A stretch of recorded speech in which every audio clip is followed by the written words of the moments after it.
Excellent! What's up guys, welcome back to Paul's Hardware. Today's video is going to be the first 5 things that you should do after you have set up a brand new computer. And I'm going to start off with an apology. You see, on behalf of myself and others like me who have done videos on YouTube about how to build a computer, I'm sorry. I'm sorry if I've ever built a system, gotten to this point where it's all put together, press the power button to turn things on, and then leave you guys with this. Reboot or select proper boot device, or insert boot media and select the boot device and press a key. We'll do this and we'll build the system and think, hey, everything's good to go, you've built a new computer, but can you really use this computer in this state? No, you can't. You need to install Windows. There's a few other things I'd like to do before I install Windows. So that's what this video is going to be about. It is a tutorial, so I'm going to be walking you through everything step by step. I'm going to be doing some screen capture and all that kind of good stuff. So you can keep pressing a button and nothing will happen, but let's do something more productive and gather the essential tools that you will need for today's tutorial. Now, apart from the computer that you just built, nice and fresh and new, you will of course need a keyboard and mouse. You'll need a monitor to connect it to, and then you will be needing an internet connection, as represented by this purple Ethernet cable right here. Beyond that, you will also need another computer, because you're going to need something else to connect to the internet with to mainly get Windows 10 set up on a USB drive, but also just in case you need to download some drivers before your new computer has internet connectivity. You will need a USB drive, so this is just a little 8 gig drive. You need 4 gigs minimum, and I recommend a USB 2 or USB 3 if you want things to go at any kind of reasonable speed. Finally, and this is just a fair warning to any of you guys who are actually using this as a tutorial for an upgrading a system or installing Windows on a system that might have data or something on there already. An external drive, something that you can plug into the system while it's working, copy everything onto it. Again, there's nothing to copy off of this one right now since it's brand new, but make sure that if you have any personal information, pictures, My Documents, anything that's irreplaceable that you can't re-download from the web, like basic program installers and stuff, get that onto an external drive, unplug it, set it aside, and that way you'll know that even if something terrible goes wrong, you will still have your data and you can rebuild everything the way it was before. Then the last thing you'll need if we're being thorough is a Windows 10 license. You can get those for fairly cheap via kingwin.net, and I'll post a link to my video about that right here.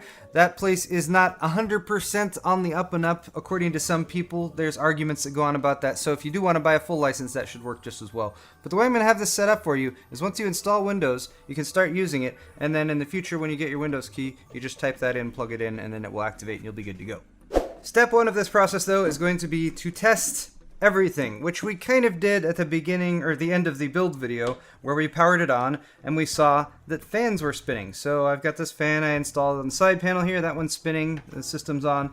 I can see that the front fan there is spinning as well, power supply fan is spinning. The only fans that might not be spinning are the ones on the graphics cards. Some newer graphics cards will only spin the fans when the graphics card actually gets warm enough to need that. So we can visually look and say, alright, fans are spinning, we're good to go. But there are a few other things you should probably check on.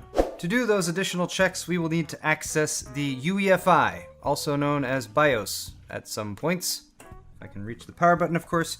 Right after you power the system on, just start tapping the delete button on your keyboard. It is almost always a delete button. I haven't encountered any modern motherboard that uses anything other than delete, but by tapping that button, right as the system powers on, it tells the system, let's go into the UEFI, or the BIOS.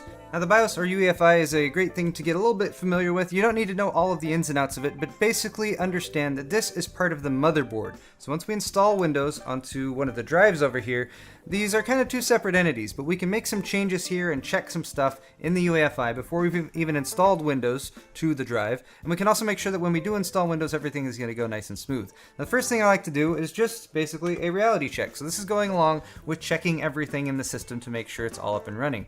Most BIOSes or new and improved updated BIOS UEFI versions do have mouse support, and they also frequently have an easy mode, which is what we're looking at right now. You can see it says easy mode in the top left. This is the BIOS for the B150M Pro 4V from ASRock, and it gives us a quick look at, for instance, what's installed. So we can see our i5-6500 CPU has been recognized there, as well as its processor speed. We can see DRAM information here, so DIMMs A1, A2, B1, and B2, and we can see that it is recognizing 2 8GB sticks installed there, which is what we installed, so that's good too. Down here for storage configuration, you can see all the plugs that we might connect storage drives to, and since I have unplugged the 2 TB drive already, and I'll show you why I did that in just a sec. I can see that all I have connected right now is my SanDisk SSD. That's the only one that's recognized. I can even see fans over here. There's only 3 headers on the board, and I have fans connected to all 3 of them, and all of them are reporting back that the fans are spinning. So that's nice too. Now you might also take a look at your temperatures, which are reported up here. CPU temperatures between 30 and 50 degrees Celsius are usually normal for being reported in the BIOS. It's also got motherboard temperature, voltage, a little bit more advanced stuff if you're willing to get into it. One thing you should pay attention to is going to be boot priority. Now again, right now we only have a single drive connected, so it's only showing a single drive here. But if I plugged in another drive, it would also show here, and we need to choose which one we want to boot to. So you can set that boot priority in the BIOS if you want to, or you can use a shortcut key. It happens to be F11 on this motherboard, also while the system's starting up, and there you can just tell it for one-time use, boot from this USB or boot from this hard drive. This should give you a pretty good at-a-glance idea of what's connected, what's being recognized, which should hopefully be all of the stuff that you installed. However, one other thing that you might want to do, and this is a being thorough type of step, is to check all the other different stuff on the motherboard, all the other different connection points that might not have things connected to them for right now. So for instance, our DRAM is in slots A2 and B2 right now.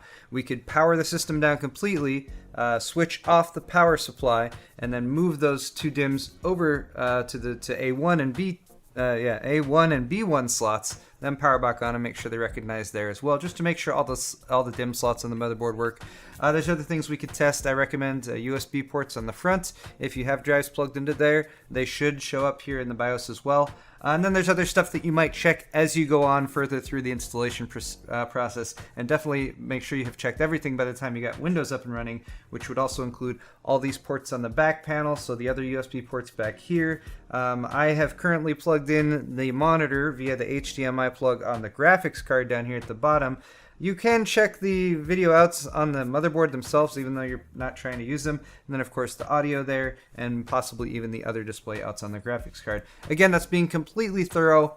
I'll admit I don't usually do all that stuff, but it is something that would be good to check right off the bat, just in case you have a faulty port or something like that. It's better to spot it now while you're still within your return policy period than waiting until much later down the line. Speaking of shutting down though, I'm going to hit F10, which is almost always the shortcut for save, changes, and exit. If not, there should be another option there in the BIOS to do it. Not all BIOSes are the same. And now the system's restarting, which I didn't really want it to do. I wanted it to shut off. If you don't have Windows installed yet and you need to shut off, you should be able to just push the power button and it should turn off. If it doesn't, you can hold in the power button until the system shuts down. That's kind of a brute force way of doing it, and I only recommend doing that if it's a last-ditch scenario, or if you're just in pre-operating system stuff. In that case, it won't really matter too much. A brief in-between step here before we move on to the finer points of installing Windows is I only like to have the drive I'm installing Windows to actually connected while I'm going through the installation process. So what I did here with my 3.5-inch drive, which is just going to be storage, is I just went and unplugged the SATA cable from it, which is pretty simple. You could actually plug just the SATA data cable, or you can unplug the power cable, one or the other. Either way, the drive won't work anymore, at least won't be recognized as connected to the system. And then, of course, power the system back on again, and press delete again to go back into the BIOS again. And then a couple settings in there we want to make sure we have set properly. So now that I'm back in the UEFI, there's 2 things I would almost always like to do with a new build in the UEFI before I move on to the actual installation of Windows. Now I just hit F6, and that's to go over to advanced mode. And like I was saying, most of these newer motherboards have an easy mode here with a more familiar or friendly graphical interface, but then also an advanced mode, which is going to be more familiar for people who have used older UEFI or BIOS interfaces before. It's got a list of topics across the top that you can sort of switch between. Each one has a bunch of sub-settings down below, so the main, again, will just kind of give you an idea of everything that's connected. You can also add favorites here. All we're going to do with this one is we're going to check the memory, speed, and the settings for the storage. Memory speed is listed here under OC Tweaker. You can go to DRAM configuration, and then there's timings and different clocks that you can set. The frequency of the memory that I have chosen is, that I have installed here is 2666. However, since this is not a Z170 board, it's actually not allowing me to access those because Intel sees those as OC or overclock speeds. They're not supported on this type of motherboard. So this is one reason why you might actually consider a Z170 motherboard for your motherboard of choice. rather than something that's more along the budget lines like an H170 or an H150 or the B150 that I have installed right now, because it will allow you to access those. Now this isn't a huge deal. Memory speed running at 2133 is just fine, but it is something that I would do if I had a Z170 board. I'll show you that in just a second. The other thing I would do on a Z170 board is, or I would do on just about any board, is again try to look at my storage configuration. And in storage configuration here, we can see the SATA controllers as well as the mode that they're set to. Now, this being an ASRock board and being a more budget board, it doesn't have the settings that I would typically see here, which would be the choice for the whole controller of AHCI or RAID or older legacy IDE mode. This does have the ability to tell the motherboard what type of device you have connected. So I have gone and chosen a solid state drive here, so that for the purposes of this motherboard, seems it's going to be all we can do to tell it what to do as far as our storage connectivity. So I switched real quick, and now I've plugged the system back here in, so we can take a look at that UEFI, which is a little bit more advanced. This is an X99 motherboard, and here you can see, again, the same sort of basic layout, although I have to get further away to use the mouse for this computer. So again, this is the easy mode that we're looking at first. We can see memory listed up here. I don't know what the deal is with the memory speeds. I'm not worrying about that for right now. Fans and all that good stuff that you might expect to see. So really similar to what we saw with the ASRock BIOS. Over here in advanced mode though, which I can access with F7, we can see a little bit more things that we can do. So over here in AI Tweaker, I can actually go and access the DRAM stuff, and that will allow me to set the DRAM frequency. I can actually just manually set it here, depending on whatever the memory is that I purchased. So if I bought a 2800 speed kit of memory, I could just set that like that. Or we can use the XMP settings, which should be available. I think they're back up here. Yes, XMP right there, which will automatically set the XMP setting for the memory at 2667, which is the kit that I have currently installed. Now the other thing I was talking about is storage configuration. So over here under advanced, we have PCH storage configuration, and in here we have the ability to change the actual mode of the SATA controller that we're looking at. Now the reason I bring this up is simply because it will save you a lot of hassle in the future if you're planning on doing RAID. Most of these right now will default to AHCI. That's what you'll get, and that's what you should stick with, whether you're using SSDs or hard drive. IDE is a legacy mode. I don't recommend using that. It's really not necessary for new computers. It's made so you can have backwards compatibility, but you don't need that. You'd much rather have faster connectivity and a little bit more efficiency, so you want AHCI. If you do plan on doing RAID, either now or in the future, switch to RAID mode now. Even if you're just using a single drive, you can still have a single drive with Windows installed on it using RAID mode. What am I doing though? This isn't even the right computer. Let me switch back. There are, of course, lots of other things you could do in the UEFI or BIOS, but I want to keep this simple, so let's move on to the next stage, which is going to be creating that Windows 10 installer USB. So grab your USB drive, make sure you have another computer set up. I've got this one right over here, and of course you're going to need an internet connection in order to download the ISO. An ISO is basically like a snapshot of a CD or a disk image or something. You download that ISO, which is the data, and then you use the Windows installation app to take that and shove it onto here, and then this becomes the installer, and you can use that to shove Windows 10 onto your SSD. Not to be too technical about it. Next up, we're actually going to create the Windows 10 USB installer. So for that, go over to this website. It's a Microsoft.com site that's linked in the video description. And you're going to want to download the media creation tool just by clicking the download tool now button. And then that should start to download. Once the download's finished, you can launch the media creation tool. And you should see it pop up just like this. You need to agree to the license terms, and then it'll take just a moment to get set up. This will basically download the Windows 10 ISO and plop it onto that USB drive for you. We don't want to upgrade this PC. We want to create installation media for another PC and click Next. The defaults here should be just fine. You want Windows 10 and you want 64-bit. You'd have the option to select others if you want to. We want to choose USB flash drive and then hit Next. It will then go onto our system, and it only found one viable drive to use here, so that's the one we want to choose. Hit Next again, and it will start the installation. So once that media creation tool is all finished, you should have your drive with the Windows installation files on it. So we'll eject that from our other computer and connect it to our new computer. Here it is. I'm just going to plug it in the back here. Oh yeah, I'm still in the BIOS here, so let's go ahead and save and reset. And you remember how I told you about that boot menu? The boot menu is important right now, because what we want to tell the computer is that USB drive that I just plugged in, we now want to boot from. So I have tapped F11 as the system was starting, and this brought me to this menu right here, which will actually let me individually choose to boot from anything that's connected. So this is the SATA drive. This is what it would default to. I just put in this new USB disk, so I'm going to click on that, and it should immediately start booting off of that, and it should show, cool, a Windows 10 logo right there in the middle, which means it's initiating loading up the Windows 10 installer environment. Awesome, here we go. Language, time, and keyboard inputs. English works. Install now. Note that you can also repair your computer with this tool, so don't get rid of this USB or reformat it once you've actually gone through the setup. We'll hit OK, and again, just a couple more seconds to wait.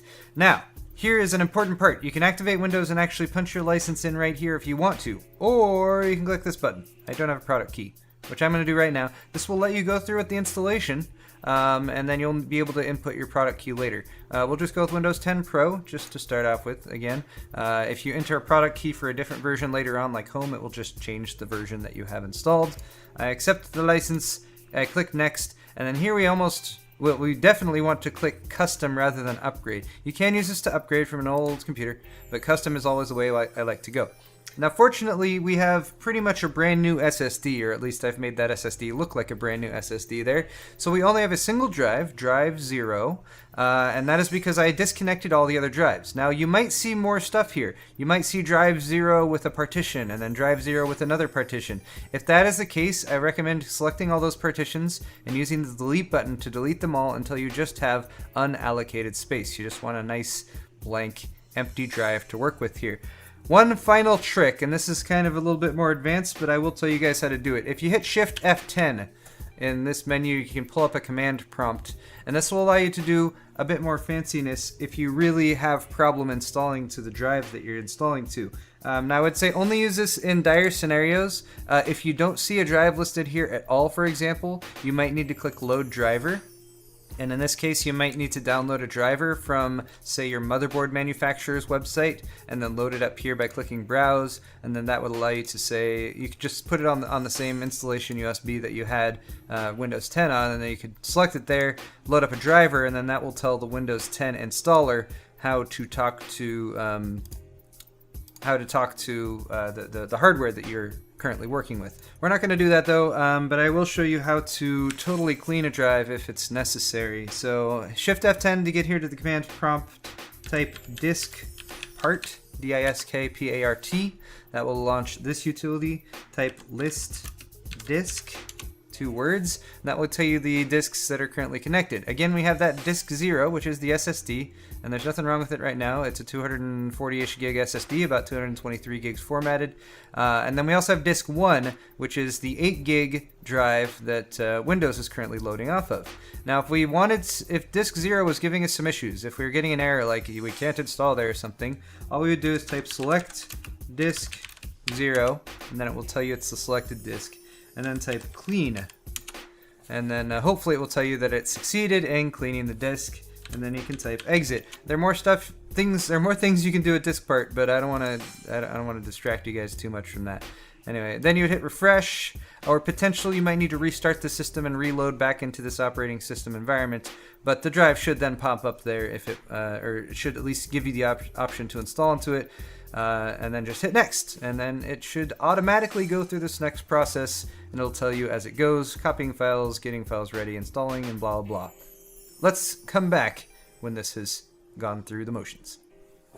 So one of the really nice things about installing Windows 10 off of a USB drive, as opposed to the older installation method of installing from a optical disk, is it's a lot faster. This whole process has only taken somewhere in the 10 to 15 minute range. And you'll note that since I used the F11 to boot off of that USB drive, I didn't change the boot order that the motherboard has set up. So After it did the initial installation off of the USB drive, it restarted the system, and then it went back automatically and started booting off of the SSD. If you've gone into the motherboard boot order and you've told it to install off the USB drive, it can go through that initial setup process, reboot, and then boot off of the USB drive again and go back into that installation environment. If it does that, just shut the computer down, unplug that disk, and then boot it again, and it should go and start loading off of the stuff that's on the SSD or whatever drive you installed to. Now this is the Get Going Fast page, and we always want to customize here. This is where you can turn off the features that has Windows 10 track you. So I literally turn every single one of these switches off. There are 2 pages of them. I don't want it to do any of these things. I don't want it to automatically connect to hotspots. The one thing I sometimes leave on is using smart screen online services to help protect against malicious content and downloads and sites loaded by Windows browsers and store apps. That one I think is okay to leave on. Anyway, everything else turn off, hit next, and in just a moment we'll be able to set up, right now we will be able to set up whether we're going to be using this computer by itself or as part of a Microsoft account. I usually use it by itself. I'm calling this computer 11 because it's in a Core 1100. And then you would always want to enter a password. I'm not going to do that for right now just for the sake of simplicity, but use a password. It's a really good way to keep your computer much more secure. I'm going to pass on using Cortana for now as well. And I think Windows 10 is like almost installed now. It's the exciting part. You never know when it's going to finish. Oh good, let's start. Well, I don't think I've been doing a very good job of calling out the numbers for my 5 things here, but that is the end of thing 4, which is installing Windows 10. Windows 10 is now installed. Let's move on to the 5th thing, which is just going to be some of the basic setup procedures that you would want to go through in order to make sure Windows 10 is working properly. Now, you might notice I haven't actually connected the internet to this computer at this point because I was waiting for the moment of truth to find that out. Now, here's another fun thing. Windows 10, the installer, the information that is on this little USB drive, only has a certain amount of info when it comes to different hardware that it might encounter. Hardware that it encounters that it doesn't understand how to use, it needs a driver for. So what we're going to be doing is installing drivers to make sure the different individual elements, the graphics card and the chipset and different parts of the motherboard will play nicely with Windows 10. The other thing, and the reason this was a moment of truth, is you might notice when I plugged in just now, it immediately recognized that I'm connecting to a network. If it's a home network, do what it says. I want to hit yes, since this is a home network. Now, if you plugged in the internet and it didn't work, it would mean that the Windows 10 operating system does not have an up-to-date driver for your network specifically, and that's an important one to get connected because that means you have internet connection. If you have just a network connected, then you can connect to the internet to download everything else you need as far as drivers go. Now, since this did work, I'm going to just load up the ASRock website, and we'll go there. So I'm just going to jump over to the ASRock website. This is the specific page for the motherboard, the B150M Pro 4V, and depending on the manufacturer, your layout might be different here. I don't know why it took me to the memory support list, but let's go to the download page. And then you can see the different drivers and utilities. Here you would select your operating system. We just installed Windows 10 64-bit, so we'll go with that. And then you would download the individual drivers that you might want. Now, the ones that I'm going to download right now include the audio driver, the INF driver, INF, which is the one that's for the chipset, the Intel Management Engine driver. I'll also be downloading the LAN driver, even though the LAN's working. Might as well get the up-to-date one. I'm not going to do the app charger. That is ASRock software. That's optional. This is a SATA floppy image. This is what we would have needed before we installed Windows 10 when I did that load driver option, if it wasn't recognizing the controller for the hard drives that we had connected. Again, we don't need that for now. I will get the Intel Rapid Storage Technology driver, and then the VGA driver is if you're using the Intel built-in graphics. Since we're using NVIDIA, we will go to the NVIDIA website to download those. And from the NVIDIA GeForce driver website, we can select the manual driver search. Since we know what GPU we just installed, it's a 1060, and we're on Windows 10 60. Where'd it go? Windows 10 64-bit, and we'll hit Start Search, and we will download the latest game-ready driver.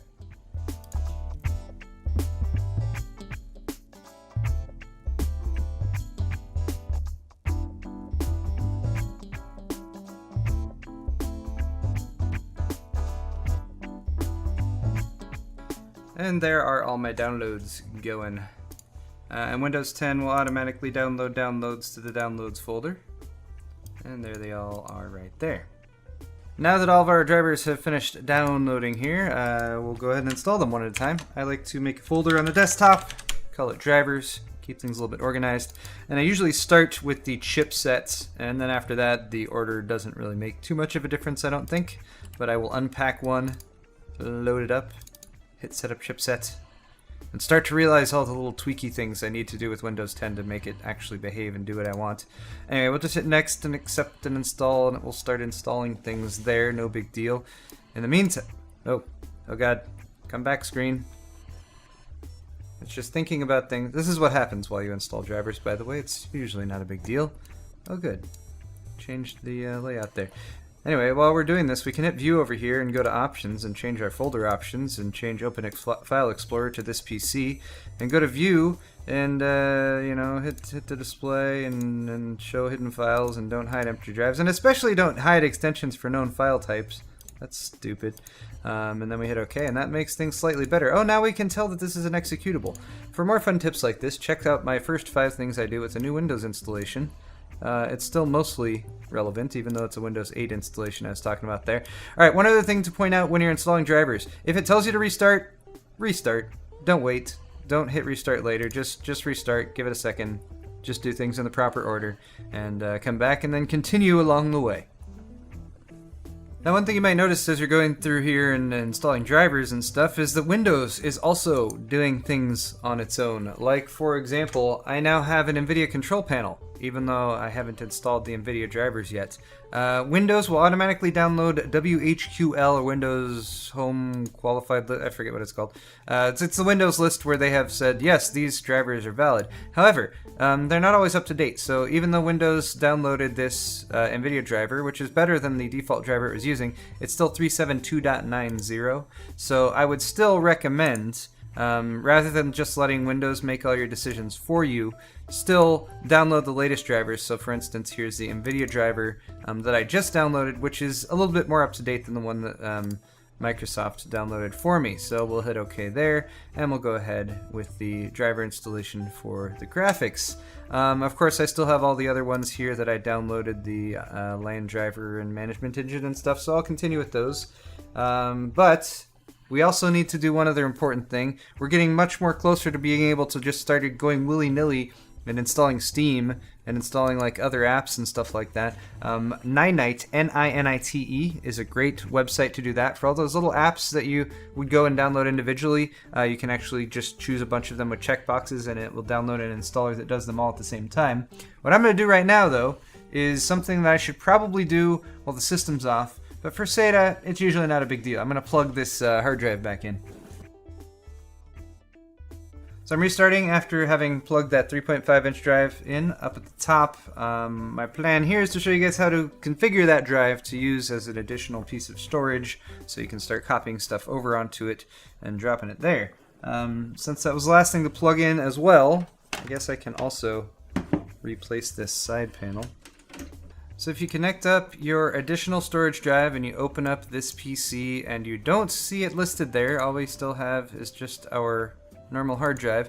If it's a brand new hard drive, this is what will happen. What we need to do is go into Computer Management, so right click this PC and go to Manage, and then we want to click on Disk Management over here.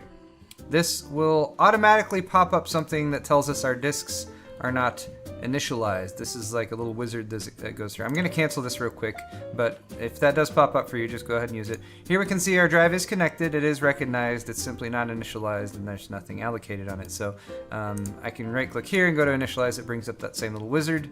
This is the disk we want to initialize. You can choose MBR or GPT. Always choose GPT if it's a larger than 2 terabytes hard drive. I'm gonna go with GPT. I think that should be fine. Go with MBR if it's a smaller drive, or if you really need to make sure it will still be able to connect to older computers. And finally, Even with that then, the drive still doesn't show up here in this PC because it's not allocated. So now we can see the disk. No little red mark indicating there's anything wrong. It is initialized. Right click on that unallocated space, click new simple volume. And then again, this will take you through a wizard. Yes, you want to drive letter, format it using NTFS. Default allocation unit size is fine. Give it a label. We'll call it 2 terabyte storage because that's what it's gonna be. Quick format if you don't want to be waiting for an hour or two for a mechanical hard drive to format. Although if it is a used drive, you might consider doing a full format, and just bear in mind it's going to take a little while. Hit OK, it'll take just a second or two to format the drive, and then it should pop up just as a new drive would, or like a USB drive or something like that if you popped it in. And again, depending on the speed of the drive and how things are going with it, it might take more time or less time. But there it is, 2 terabyte storage.